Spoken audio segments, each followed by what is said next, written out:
Toc toc toc, bonjour, merci de m'accueillir chez vous. Je viens avec cette vidéo vous parler de la vérité. Donc j'avais l'intention de vous parler d'amour, mais j'ai choisi de changer mon programme pour insérer justement cette valeur de vérité entre la valeur d'amour qui sera à la fin de ma présentation, de mes présentations et les vidéos précédentes. Donc je vais intégrer cette valeur de vérité et la valeur d'éveil, de grandir à soi-même, entre les deux. Et donc je crois que, parce que je crois que l'amour est une sorte de clé de voûte, j'imagine, je ne sais pas, je verrai sur le moment, mais j'imagine que je pourrais, en mettant cette valeur à la fin, faire de cette clé de voûte une sorte de visite, de revisite de toutes ces valeurs dont je vous ai parlé. Pour ce qui m'est venu, c'est comme si ces 7 premières valeurs dont je vous parle, étaient comme un spectre qui nous amène à la lumière blanche et qui représente l'amour. Donc voilà, je verrai comment ça se passe à ce moment-là. En tout cas, c'est l'idée que j'ai eue et je trouve que c'est plus juste en termes de justesse de mettre l'amour en fin de parcours de mon explication. Donc je vais vous parler de la valeur de vérité. Et donc c'est une vérité toute intérieure finalement que j'ai en réfléchissant à ce que je voulais dire, comment je voulais le dire. Je me suis dit, mais en fait c'est comme un peu la liberté, c'est quelque chose de tout intérieur. Et effectivement, nous avons chacun notre vérité, on a chacun sa propre vérité. Mais encore faut-il aller la chercher, sa vérité.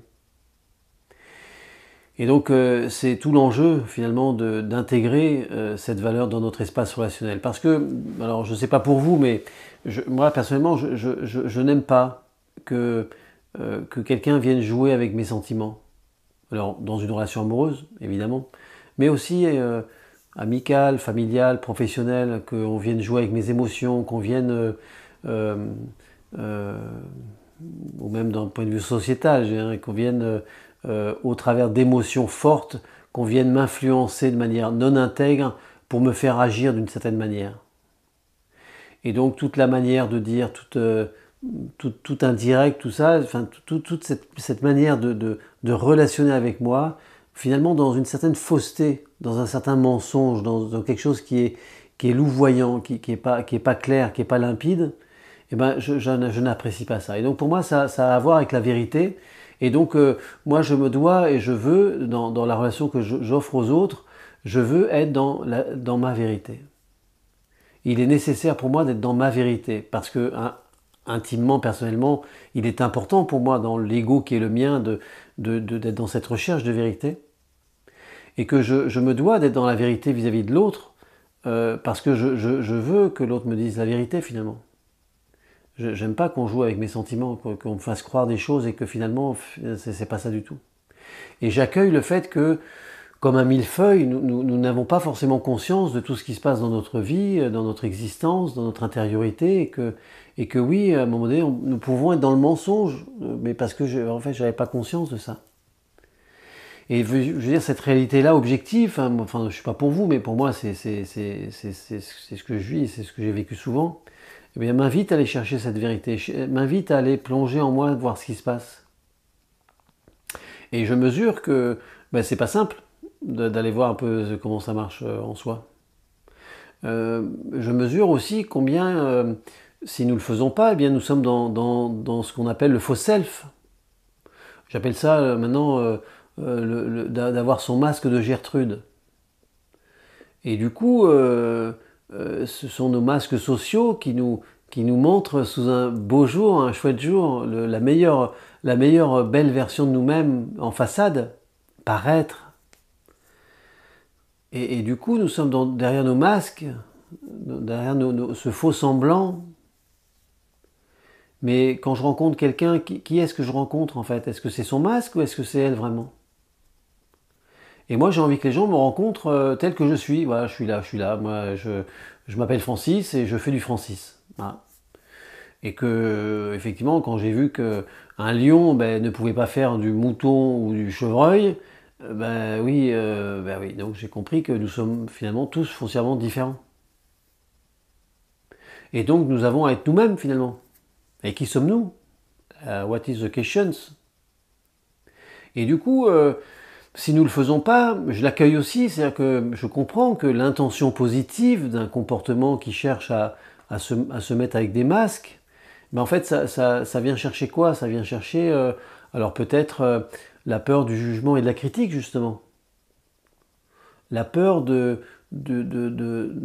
l'abandon, la peur du rejet, la peur de ne pas être aimé pour ce que je suis.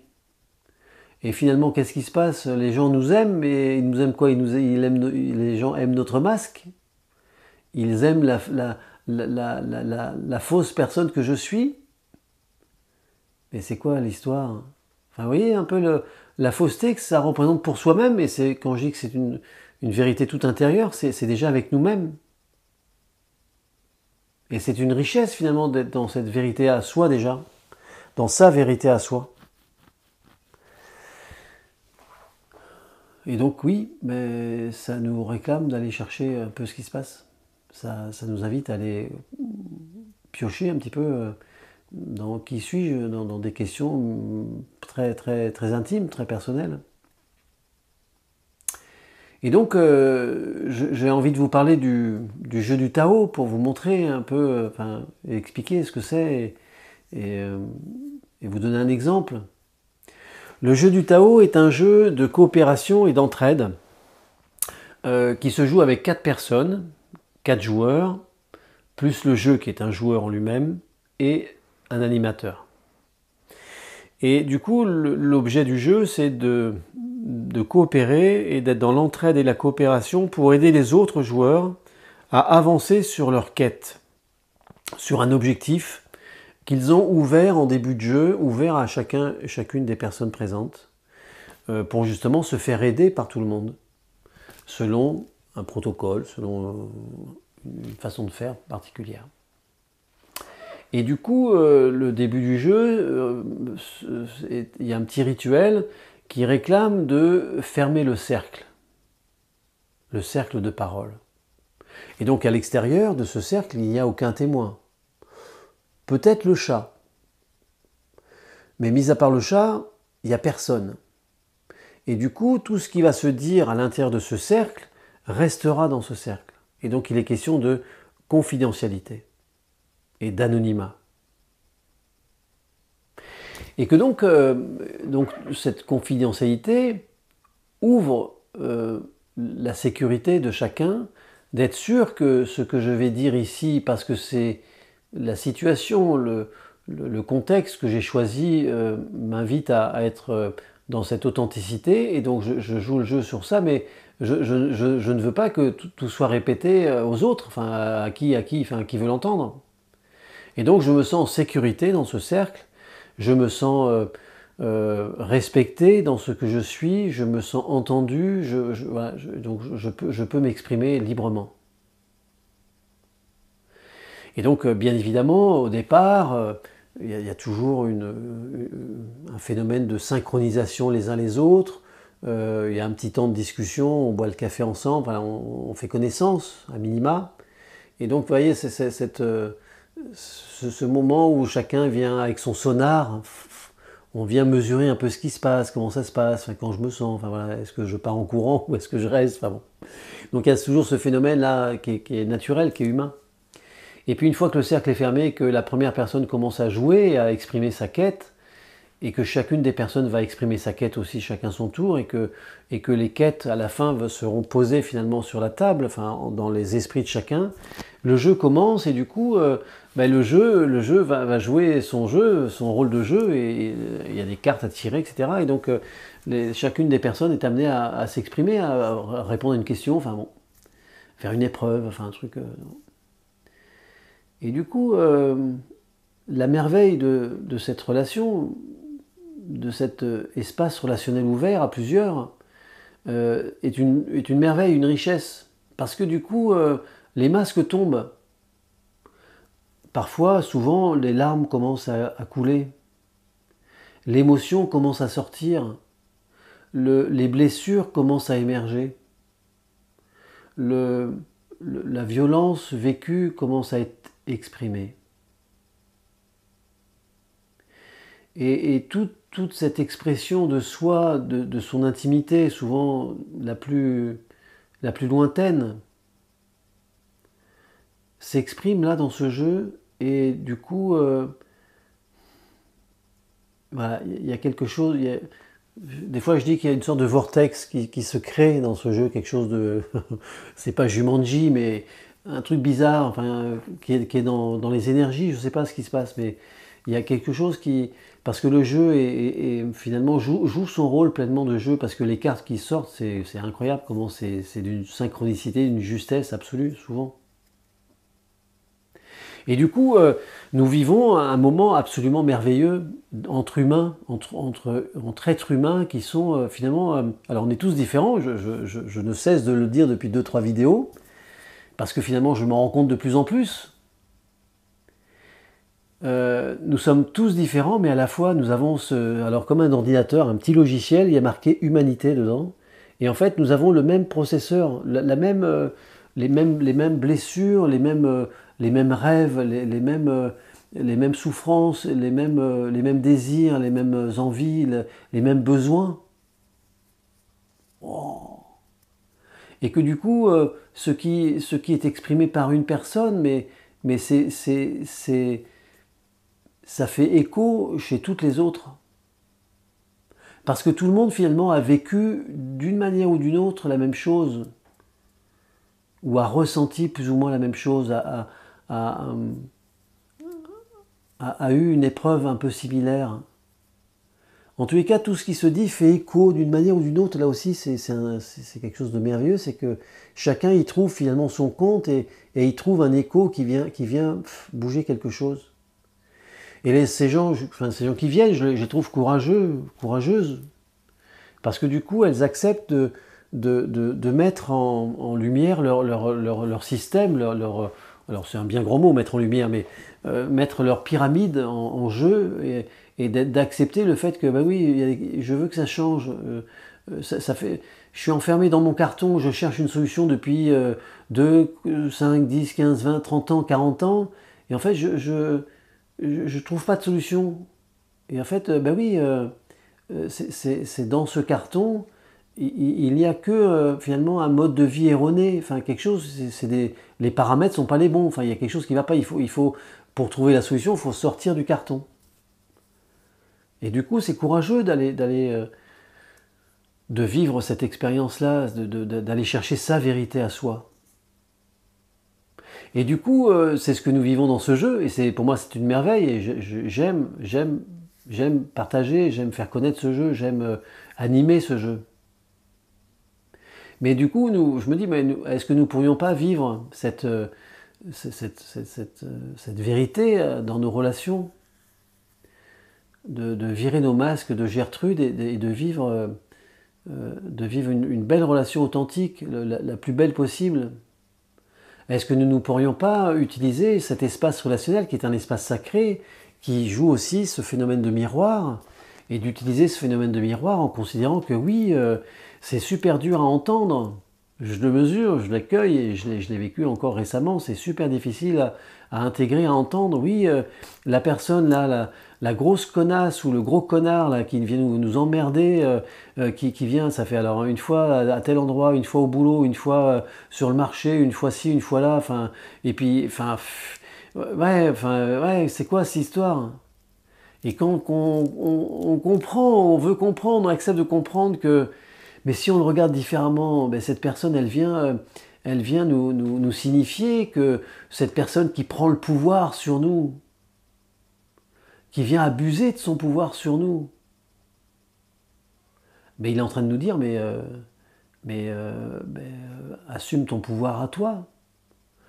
La personne vient nous mettre devant le nez le fait que arrête de te soumettre à l'autorité abusive et prends ton pouvoir en main. Wow, ben c'est ça que ça veut dire finalement. Et quand nous arrivons à intégrer cette merveille que peut représenter ces vilaines personnes, ces horreurs de personnes que l'on haït au fond de son lit, et qui viennent nous faire voilà, tourner la tête dans enfin, le ciboulot, là, ça tourne tellement on est en colère, on est en violence par rapport à ça et que ça nous bouleverse la vie, ça nous met en chaussettes au dernier des niveaux. Mais quand on comprend que, wow, mais attends, c'est un maître spirituel. Attends, elle, c'est un maître spirituel. Lui, c'est un maître spirituel, ce gros salaud, ce gros... Ah ouais, attends, mais regarde comment c'est... Qu'est-ce qui t'invite à faire, en fait? À comprendre, à intégrer, à mesurer, à changer dans ta vie. Et du coup, quand on mesure que, ben oui, effectivement, ben j'ai vécu une fois, deux fois, trois fois, ben effectivement, ben ouais, je ne sais pas m'affirmer, j'arrive pas à m'affirmer. Ah ouais, comment tu fais pour pas t'affirmer? Ah ouais, ben c'est là que ça devient intéressant. Et du coup, cette expérience, ce vécu, ben, nous invite à aller chercher notre vérité intérieure. Et là, on part sur le chemin. Le chemin de notre vérité, alors c'est quoi cette histoire? Pourquoi? Qu'est-ce qui m'empêche de m'affirmer? De quoi j'ai peur? Et du coup, du coup la question, le questionnement nous invite à aller chercher en nous, à fouiller en nous. Et ça peut prendre longtemps, pardonnez-moi, c'est pas instantané.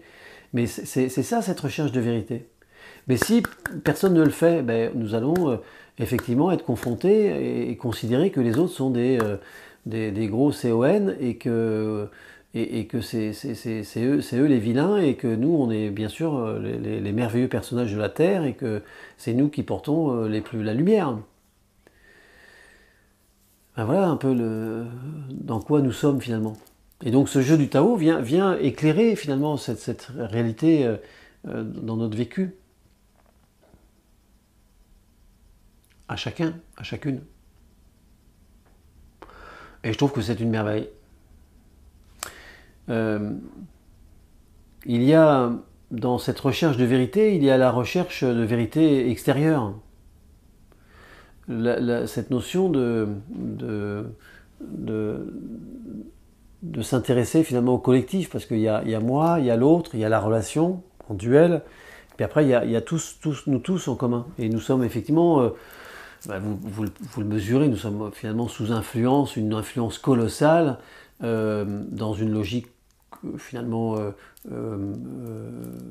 commerciale, enfin économique, et que parce que l'économie est le cœur de la société telle que nous l'avons décidé, pour l'instant, eh bien c'est ça qui dirige notre existence, et donc nous sommes sous une influence colossale pour que cette économie fonctionne selon un modèle que nous devrions connaître, apprendre, etc.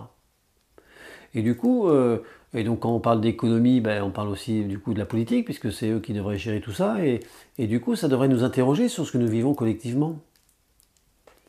Et du coup, ben, c'est avec cette histoire de Covid que j'ai intégré dans mes propos cette valeur de vérité et de recherche de vérité. Parce que du coup, nous avons tous été confrontés alors il y avait deux mondes, hein, les terres se sont séparées. D'un côté, il y avait les sales complotistes. Alors pourtant, un complotiste, c'est quelqu'un qui fouine pour chercher les complots. Donc en principe, c'est les comploteurs qui sont les salopards, enfin, qui sont les vilains. C'est pas les complotistes. Enfin, vous voyez, il y a une sorte d'inversion là du truc, du mot. Pourquoi les complotistes seraient dangereux finalement? Enfin, c'est quoi l'histoire? Ils sont dangereux pour les comploteurs? Ben oui, ils sont dangereux pour les comploteurs parce que les complotistes tendent vers la vérité, en tout cas c'est ce que j'imagine. Puis d'un autre côté, il y a la vérité officielle, il y a les fact-checkers, il y a les médias officiels, et donc il y a deux mondes qui se séparent, et donc du coup, nous sommes tous séparés, alors chacun est dans son coin, chacun est sur son île, et en fait, mais qui dit la vérité là-dedans? Qui s'intéresse à la vérité? Comment ça fonctionne? Comment on peut fonctionner ensemble si nous ne sommes pas dans la recherche de vérité? Et la vérité, il y en a. Et je vais vous donner un exemple que j'ai déjà donné, je pense, dans une vidéo. C'est un personnage politique qui nous dit, il y a quelques années, votez pour moi. Moi, président de la République française, je vais renégocier les traités européens. Ok. Et donc, si ce monsieur veut renégocier les traités, ça veut dire que les traités ne sont pas justes pour le peuple de France. Et je pense aux agriculteurs, accessoirement. Mais c'est pas accessoire.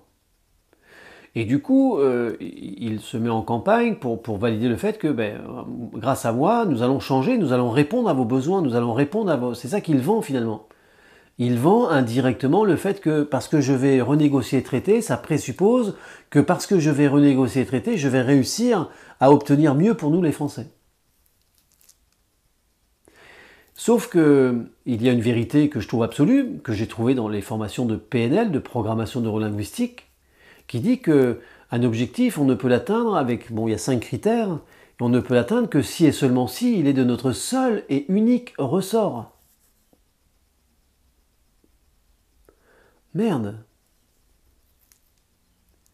Donc ça veut dire que finalement ce monsieur, il nous vend un objectif mais qui n'est pas de son ressort. Parce que renégocier les traités, il ne va pas les renégocier tout seul il ne pourra pas le faire. Il va falloir au moins un personnage pour le faire. Mais là, il n'y en a pas qu'un seul, il y en a 26. 26 pays qui ont des intérêts divergents. Donc finalement, mathématiquement, et c'est pas moi qui le dis, c'est impossible de réussir ce tour de force. C'est impossible. Ça n'arrivera jamais. Et donc nous vendre cet objectif, ce programme, parce que du coup, s'il ne peut pas faire ça, tout le programme qu'il propose derrière, c'est... Comment il va faire? Et donc, vous voyez, voilà. Pour moi, c'est de la vérité. Pour moi, c'est... Et du coup, cette vérité, elle me dit, mais en fait, alors tous les gens qui sont dans la conviction politique, tous les gens que je peux rencontrer qui sont dans cette casaque sportive de ce personnage, je parle pas de gauche ou de droite, parce que du coup, je considère que les gens de gauche, ils sont hémiplégiques parce qu'il leur manque la partie de droite, et les gens de droite, ils sont hémiplégiques parce qu'il leur manque la partie de gauche. Enfin bon, il y a un truc qui va pas. On a besoin... Enfin, pour moi, on a besoin de tout pour fonctionner. C'est un camembert. Et en fait, ce camembert, il a été coupé en morceaux. Chacun a pris sa part, et puis chacun tire la bourre pour avoir raison. Enfin bon, pour moi, voilà, ça n'a pas de sens. Mais du coup, c'est pas possible de fonctionner avec cet objectif-là, avec ce paramétrage-là.